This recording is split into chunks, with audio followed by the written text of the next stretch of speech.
पेशा कानून का बिल जो है सो पास किया गया, उसके बाद से लगातार आदिवासी संगठन जो है सो खुशी व्यक्त कर रहा है। और आप देख सकते हैं कि आज जो है सो केंद्रीय सरना समिति अजय तिर्की के द्वारा जो उनका अध्यक्ष है, उन्होंने मुख्यमंत्री हेमंत सोरेन के आवास में जाकर उनको धन्यवाद दिया है। क्या कहा मुख्यमंत्री ने और क्या कुछ बातें हुई, हम उनसे बातचीत करेंगे। अजय जी, आज आप लोगों ने जश्न मनाया है। पेशा कानून लगातार लंबे समय से मांग थी आप लोगों की। जल जंगल जमीन जो लगातार आप लोग आरोप लगा रहे थे कि लूटा जा रहा है, पेशा कानून आने के बाद बचेगा। आज आपने मुख्यमंत्री हेमंत सोरेन का धन्यवाद दिया है, क्या कुछ कहेंगे।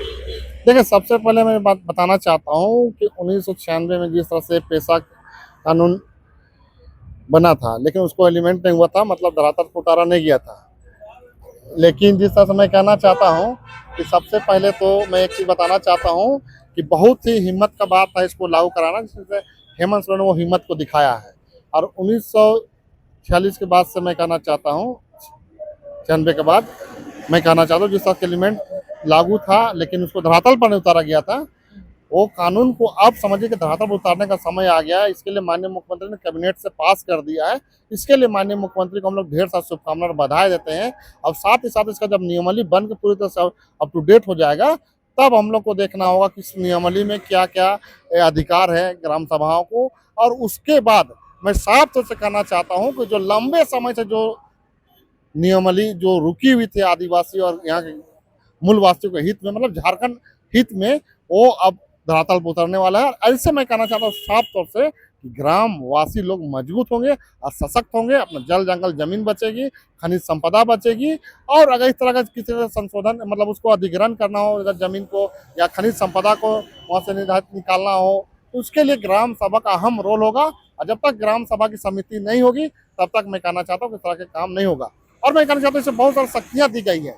छोटा मोटा लड़ाई झगड़ा की बात हो, चाहे यहाँ पर दारू, जैसे इंग्लिश दारू खोलने की बात हो, या फिर वो स्कूल कॉलेज खोलने की बात हो, हॉस्पिटल खोलने की बात हो, ये सभी के लिए ग्राम सभा की आवश्यकता पड़ेगी। और छोटा मोटा केस में जिस तरह से आप देखते हो कि थाना का चक्कर जो लगाया जाता था, वो अब ग्राम सभा में निपटारा किया जाएगा। इसके लिए ग्राम सभा मजबूत होगी, ग्राम के लोग मजबूत होंगे। और जब गांव का लोग मजबूत होगा, गांव जब विकास करेगा, ऑटोमेटिक शहर भी विकास करेगा, झारखंड भी विकास करेगा। लगातार जो अन्य संगठनों के लोग हैं के जवाब में आकर सरकार कि मुख्यमंत्री हेमंत सोरेन के द्वारा लगातार दिखाया जा रहा है, चाहे मैया सम्मान योजना हो चाहे अन्य कोई योजना हो, वो पूर्व में कोई सरकार दिखा नहीं पाया। देखिए, सबसे पहले बात समझने वाली बात है, अरे कोर्ट के माध्यम से ही सही, लेकिन कम से कम किया तो सही। और विपक्ष के बाद दूसरा कोई मुद्दा ही नहीं बोलने के लिए कि वो कहीं देखिए हेमंत सोरेन को हम लोग बता देंगे विपक्ष कभी, इसलिए उसमें त्रुटि खोजते हैं विपक्ष के लोग। और त्रुटि खोजने के माध्यम से कहते हैं कि कोर्ट ने आदेश नहीं करवाया। अरे भैया, कोर्ट का आदेश से हो, चाहे आम पब्लिक के दबाव में हो, चाहे किसी के दबाव में हो, आखिर में ये हिम्मत दिखाया किसने? हेमंत सोरेन ने दिखाया। अरे इससे पहले सरकार तो बीजेपी की भी थी, उन्होंने कहाँ हिम्मत दिखाया भाई।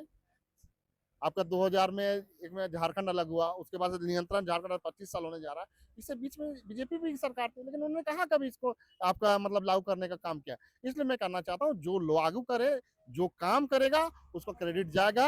इसलिए इसको हम लोग कहना चाहते हैं, जो काम करेगा तो उसको हम लोग धन्यवाद देने का काम करेंगे, और पूरे झारखंड की तरफ से आदिवासी मूलवासी को ओर से आशीर्वाद भी देने का काम करेंगे। कुछ लोग ऐसा देखने को मिल रहा है कि कुछ लोग आदिवासियों को भड़काने का काम कर रहे हैं कि इस रूढ़िवादी परंपरा को मनाने का, जो मानेगा उसी को, वही इस पेशा कानून का लाभ ले सकता है।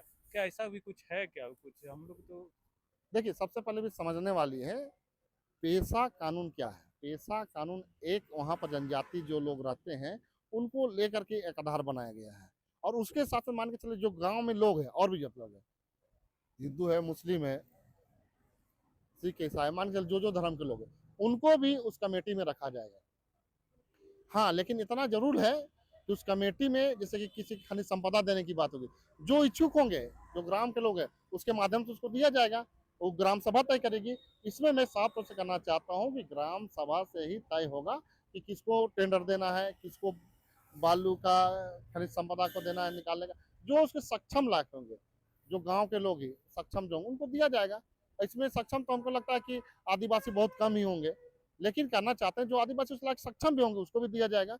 लेकिन मैं कहना चाहता हूँ, इसमें सभी को एक समान में रख करके एक नियमावली बनाया गया है। इसलिए नियमावली को ध्यान में रख करके सबको स्वागत करना चाहिए, चाहे वो आदिवासी हो, चाहे मूलवासी, चाहे किसी भी लोग की, किसी भी जाति धर्म के लोग, सबको ध्यान रखना है। क्योंकि ये बहुत समय से, लंबे समय से मांग था, इसलिए लंबे समय से जो मांग था माननीय मुख्यमंत्री ने कर दिखाया है। इसी के लिए हम लोग माननीय मुख्यमंत्री को बहुत सारे शुभकामनाएं और बधाई देते हैं। इसी तरह से जनता हित का काम करते रहें और जनता हित का आशीर्वाद मिलता रहे। तो पेशा कानून को लेकर आप सुन रहे थे अजय तिर्की जी को, जो आज मुख्यमंत्री से मिले और मुख्यमंत्री का धन्यवाद दिया। सहयोगी रिजवान के साथ मैं संजीत झा, कोयलांचल संवाद, रांची।